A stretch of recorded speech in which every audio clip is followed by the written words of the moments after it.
नमस्कार। अक्सर हम सोचते हैं कि इतिहास राजाओं, रानियों और जीती हुई लड़ाइयों की एक सीधी सादी कहानी है। लेकिन सच कहूं तो इतिहास की सबसे दिलचस्प कहानियां वो नहीं हैं जो हमें पता है, बल्कि वो है जो खामोशी में छुपी हैं। ये अनसुलझे रहस्य, ये खाली पन्ने, यही हमें आज भी सबसे ज्यादा सोचने पर मजबूर करते हैं। जरा इस बारे में सोचिए।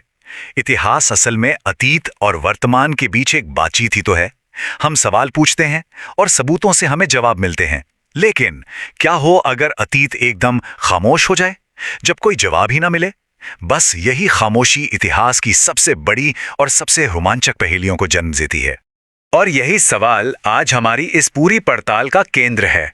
जब हमारे पास कोई लिखी हुई चीज नहीं होती, जब सबूत धुंधले पड़ जाते हैं, तो हम उन खाली जगहों को भरते कैसे हैं? हम उन लोगों और उन सभ्यताओं की कहानी कैसे जानते हैं जिनकी अपनी आवाज तो वक्त की धूल में कहीं खो गई है? तो देखिए, आज की हमारी चर्चा का रास्ता कुछ ऐसा रहेगा। पहले हम समझेंगे कि इतिहास के ये खाली पन्ने आखिर होते क्या हैं। फिर हम दो बहुत ही दिलचस्प केस स्टडीज देखेंगे। इसके बाद हम जानेंगे कि इतिहासकार इन पहेलियों को सुलझाने के लिए किन तरीकों का इस्तेमाल करते हैं। और आखिर में हम ये समझेंगे कि ये अनसुलझे रहस्य आज भी हमारे लिए इतने जरूरी क्यों हैं।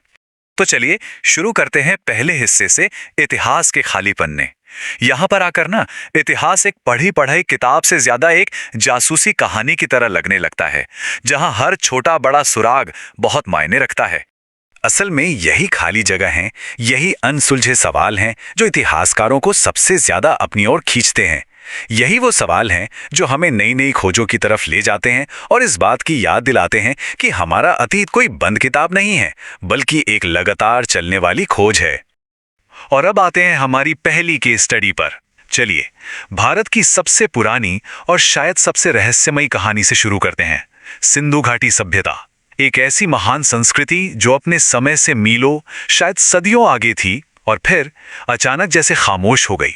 जरा इस टाइमलाइन पर नजर डालिए। लगभग 2000 साल, ये कोई छोटा मोटा वक्त नहीं है। मिस्र और मेसोपोटामिया की सभ्यताओं के साथ साथ ये महान सभ्यता भी फल फूल रही थी। इसने एक बहुत बड़े इलाके पर अपना दबदबा बनाया और फिर देखिए, कुछ ही सदियों के अंदर ये लगभग पूरी तरह से गायब हो गई। उनके शहर और एक कमाल के थे। सड़कें एक ग्रिड पैटर्न में बनी थी, एकदम सीधी। लगभग हर घर में अपनी नालियों की व्यवस्था थी जो शहर की मुख्य नाली से जुड़ती थी। ये सब कोई तुक्का नहीं था, ये एक अविश्वसनीय रूप से संगठित और विकसित समाज का पक्का सबूत है।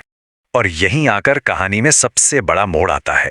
हमारे पास उनकी सैकड़ों मोहरें और बर्तन हैं जिन पर एक रहस्यमयी लिपि में कुछ लिखा है, लेकिन आज तक कोई भी इस लिपि को पढ़ नहीं पाया है।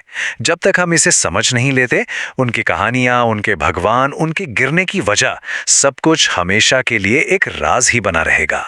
अच्छा, तो एक पूरी की पूरी सभ्यता के गायब होने से अब हम चलते हैं एक अकेली लेकिन उतनी ही रोंगटे खड़े कर देने वाली घटना पर। एक ऐसी घटना जिसने दशकों से वैज्ञानिकों और इतिहासकारों को उलझा कर रखा हुआ है।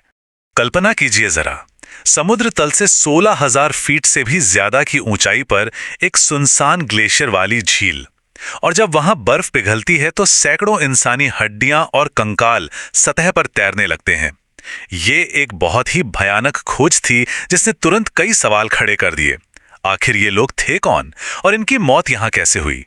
शुरू में तो लोगों ने अंदाजे लगाए कि शायद कोई खोई हुई सेना होगी या किसी महामारी का शिकार हुए होंगे, लेकिन फिर आया साइंस और साइंस ने पूरी कहानी ही पलट कर रख दी। डीएनए एनालिसिस से पता चला कि ये लोग अलग अलग समय के थे और अलग अलग जगहों से आए थे। कुछ तो भूमध्य सागर यानी मेडिटेरेनियन इलाके से भी थे। जवाब मिलने के बजाय ये रहस्य और भी गहरा हो गया। तो सवाल ये उठता है कि जब सबूत इतने बिखरे हुए और अधूरे हों तो जांच होती कैसे है? चलिए अब उन तरीकों पर नजर डालते हैं जिनसे वैज्ञानिक और इतिहासकार इन जैसे ठंडे पड़ चुके मामलों की गुत्थी सुलझाने की कोशिश करते हैं। आज का इतिहास सिर्फ धूल भरी किताबों तक ही सीमित नहीं रह गया है, ये एक हाईटेक इन्वेस्टिगेशन बन चुका है। देखिए, कार्बन डेटिंग से हमें रूपकुंड के कंकालों की उम्र का पता चला। डीएनए एनालिसिस ने बताया कि वो लोग आए कहां से थे। हर एक नई तकनीक इस पहेली में एक नया टुकड़ा जोड़ती है, जिससे हमें अतीत की एक ज्यादा साफ तस्वीर मिल पाती है। और अब आते हैं सबसे जरूरी सवाल पर। आखिर हम इन अनसुलझी कहानियों पर इतना वक्त और मेहनत क्यों लगाते हैं? सिंधु घाटी या रूपकुंड झील की इन पहेलियों से आज हमें क्या लेना देना? 400 से ज्यादा स्क्रीन पर ये जो नंबर है, ये सिंधु घाटी की लिपि में मौजूद अलग अलग प्रतीकों की संख्या है। सोचिए, ये सिर्फ एक कोड नहीं है, ये एक पूरी की पूरी खोई हुई लाइब्रेरी है जिसमें उनकी कहानियां, उनका ज्ञान, उनका पूरा इतिहास बंद है, जिसे शायद हम कभी पढ़ ही ना पाएं।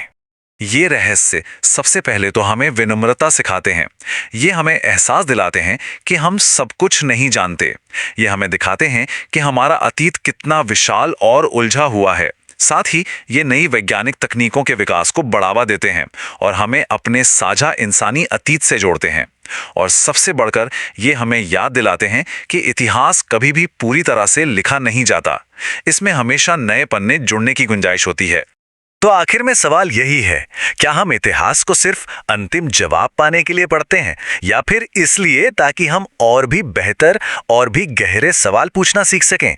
शायद असली खोज जवाबों में नहीं, बल्कि उस जिज्ञासा में है जो हमें इन सवालों को बार बार पूछने के लिए प्रेरित करती है।